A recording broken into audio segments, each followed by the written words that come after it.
Hello दोस्तों, bank Nifty analysis की एक और वीडियो में आपका स्वागत है। दोस्तों आज बैंक निफ्टी ने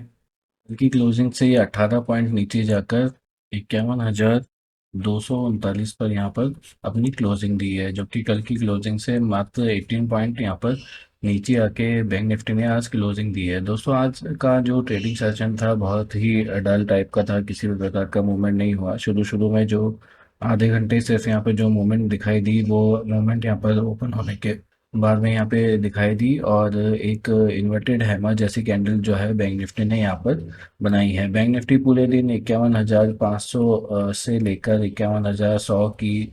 जो रेंज थी उसी के बीच में यहाँ पे ट्रेड करता रहा, और ना ही कोई अपसाइड की कोई मूवमेंट यहाँ पे देखने को मिली और ना ही कोई डाउन साइड की मूवमेंट यहाँ पे देखने को मिली। तो इस प्रकार से जो बैंक निफ्टी ने जो अपना आज पूरा दिन है वो एक साइडवेज मार्केट के रूप में यहाँ पर निकाला है। तो साइडवेज मार्केट के रूप में यहाँ पे बैंक निफ्टी ने ये इंडिकेशन देने की कोशिश की है कि अगर ये वाला जो लो है, आज की कैंडल का जो लो है, ये लो अगर कल ब्रेक होता है और जो 51,000 का हमारा जो क्रूशियल लेवल है, इस क्रूशियल लेवल को तोड़कर बैंक निफ्टी यहाँ पर थोड़ी देर सस्टेन करने लगता है, तो एक बहुत ही शार्प मूवमेंट नीचे की तरफ हमारे को देखने को मिल सकती है, जो कि वापस से जो कि हम 2-3 दिन से जिसे डिस्कस कर रहे हैं, इसी लेवल को वापस से यहाँ पर ये रिटेस्ट करने को आ सकता है, जो कि 50,050 का लेवल है। तो इस प्रकार जो बैंक निफ्टी है बिल्कुल जो ईएमए है, 15 ईएमए, 515 ईएमए है, उनसे बिल्कुल रिजेक्शन लेके आज ये कैंडल बनाई है। तो कल एक और हमें बेयरिश डे यहाँ पर देखने को मिल सकता है अगर इस कैंडल को फॉलो थ्रू मिलता है। अगर अपर साइड में अगर हम इसे देखें तो अपर साइड में वही चैनल इसके लिए अभी बना हुआ है, 500, 700 और ये 52,000 जो मेन लेवल हैं इसके यहाँ पर बने हुए हैं, जो कि इसके लिए रेसिस्टेंस का काम करते हैं। थोड़ी सी बाइंग आने पर बैंक निफ्टी थोड़ा ऊपर जाता है, लेकिन फिर से शार्प सेलिंग सेलिंग होकर वापस से जो मार्केट है वो नीचे आ जाता है। आज भी ओपन होने के बाद में इसने ऊपर जाने की कोशिश की, गैप डाउन ओपनिंग आज हुई थी, लेकिन फिर भी जो मार्केट है ऊपर से शार्प सेलिंग देखने को मिली, और जो मार्केट जो है नीचे आकर इन्वर्टेड हैमर कैंडल के रूप में यहाँ पर क्लोजिंग दी है।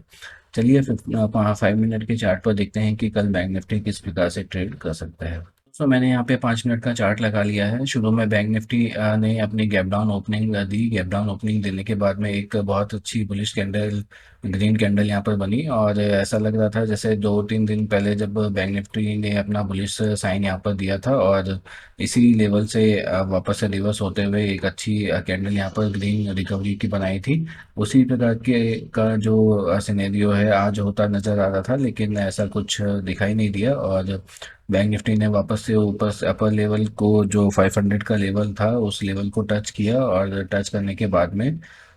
51,500 का जो लेवल था इसे टच करके वापस से शार्प सेलिंग यहाँ पर देखने को मिली। आप देखेंगे किस प्रकार की जो वॉलेटिलिटी है वो सुबह सुबह जो 11 बजे तक का जो सेशन था, इस सेशन में देखने को मिली है। एक कैंडल बड़ी ऊपर जा रही है, फिर एक दो कैंडल में नीचे आ रहा है, फिर एक कैंडल ऊपर जा रही है। तो इस क्रूशियल लेवल पे बाइंग तो बार बार हो रही है, लेकिन साथ ही साथ आपके पास सेलिंग भी देखने को मिल रही है। इसलिए जो बैंक निफ्टी है उसके बाद में साइडवेज मोड में जाकर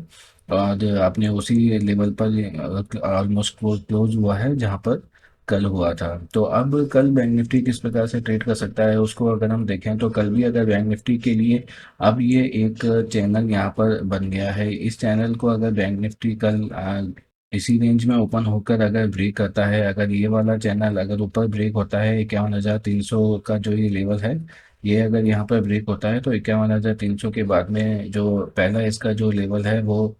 यहाँ तक बैंक निफ्टी को लेके आ सकता है, जो कि 51,400 का लेवल है। और 51,400 का लेवल भी अगर यहाँ पे ब्रेक होता है तो वापस से और ये फर्दर 51,500 के लेवल तक यहाँ पर वापस से आ सकता है। लेकिन अगर साइडवेज ओपन होने के बाद में अगर ये नीचे की तरफ ब्रेक करता है और 51,000 जो 100 का जो लेवल है, जिसे आज बैंक निफ्टी ने पूरे दिन यहाँ पर रेस्पेक्ट किया है बड़ी सेलिंग में, और भी यहाँ पर 100 के नीचे क्लोजिंग नहीं हुई है, तो 51,100 का जो 100 का जो लेवल है यहाँ पर एक क्रूशियल लेवल है, और अगर ये लेवल ब्रेक होता है तो एक शार्प सेलिंग यहाँ पर हमें देखने को मिल सकती है, और ये शार्प सेलिंग जो है इसे उसी लेवल पर वापस से ला सकती है जो हमारे लेवल है, 50,850 का। उसके बाद में ये वापस से नीचे आ सकता है फर्दर 50,500 तक। और उसके बाद में भी अगर सेलिंग कंटिन्यू रहती है तो वापस से ये 50,050 का जो लेवल है उसे रिटेस्ट कर सकता है। तो ये तीनों जो लेवल हैं यहाँ पर नीचे की साइड में ब्रेकडाउन होने पर हमें दिखाई देते हैं। बस इम्पॉर्टेंट थिंग यही है कि कल भी जो बैंक निफ्टी है वो साइडवेज मोमेंटम में ओपन होना चाहिए, और साइडवेज होने के बाद में फिर अगर ये थोड़ा यहाँ पर कंसोलिडेट करने के बाद में अगर ब्रेकडाउन या ऊपर की तरफ ब्रेकअप करता है तो उसके बाद में जो मोमेंट होगा उस मोमेंट को आप कैप्चर कर सकते हैं। इसके अलावा अगर बैंक निफ्टी मान लीजिए इसी ये जो रेंज आज इसने बनाई है 300 की है, इसके ऊपर कहीं 400 और 500 के बीच में यहाँ पर ओपन हो जाता है, तो इस रेंज में ओपन होने के बाद में बैंक निफ्टी को वापस से यहाँ पे टाइम बिताना होगा। टाइम बिताने के बाद में अगर ये ऊपर की तरफ निकलता है तो वो 51,600 तक यहाँ पर जाने की कोशिश कर सकता है। ज़्यादा मूवमेंट अपसाइड यहाँ पर देखने को नहीं मिल सकती, क्योंकि 600 के बाद में 51,750 पर रेसिस्टेंस मिलेगा, फिर उसके बाद में 52,000 पर भी रेसिस्टेंस मिलेगा। काफ़ी दिन से सेलिंग हो रही है तो ऊपर जाना बैंक निफ्टी के लिए आसान नहीं होगा। और अगर ये ऊपर गैप अप ओपन होने के बाद में अगर नीचे की तरफ ब्रेकडाउन करता है तो वापस से फिर इसी लेवल पे आने के बाद में यहाँ पर सपोर्ट लेना शुरू करेगा, और जो 100 है 100 तक आने के बाद में फिर वापस से ऊपर जा सकता है। इसी तरीके से कल भी एक साइडवेज मार्केट हमको देखने को मिल सकता है अगर bank Nifty gap up open होने के बाद में नीचे की तरफ ब्रेकडाउन करता है। गैप डाउन ओपन होने की स्थिति में अगर यहीं पे अगर मान लीजिए लेवल पर गैप डाउन ओपन होता है और 51,100 का जो लेवल है उस लेवल के नीचे थोड़ी सी देर भी सस्टेन करता है, या 51,000 के नीचे थोड़ी देर सस्टेन करता है, तो फिर वही लेवल जो अब फ्लैट ओपन होने की स्थिति में मैंने आपको बताया है, जो इसमें 50,850 का पहला लेवल है, दूसरा जो लेवल हो जाएगा वो 50,500 का हो जाएगा, और उसके बाद में वापस से जो अपना लो अभी हाल ही में बैंक निफ्टी ने लगाया है 50,050 का,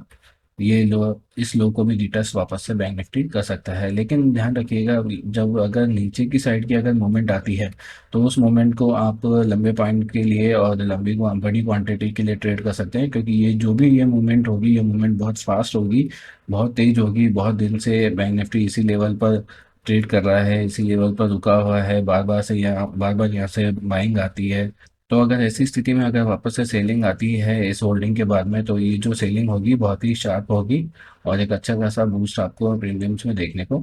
मिलेगा। अपर साइड की मूवमेंट यहाँ पे अभी स्लो ही एक्सपेक्ट की जा सकती है, ज़्यादा क्वांटिटी में अपर साइड के लिए यहाँ पर ट्रेड नहीं कर सकते। सबसे बेहतर यही होगा कि बैंक निफ्टी कल जो है यहाँ पर फ्लैट मोमेंटम में या थोड़ा सा हल्का फुल्का गैप डाउन में गैप यहाँ पर ओपन होए, और ओपन होने के बाद में फिर इस लेवल को ब्रेक डाउन करे, और एक अच्छी खासी मूवमेंट यहाँ पर कल बैंक निफ्टी दे सकता है। तो दोस्तों, बैंक निफ्टी एनालिसिस वीडियो में आज के लिए सिर्फ इतना ही। वीडियो को लाइक शेयर और चैनल को सब्सक्राइब कीजिएगा। मिलते हैं नेक्स्ट वीडियो में। Thank you.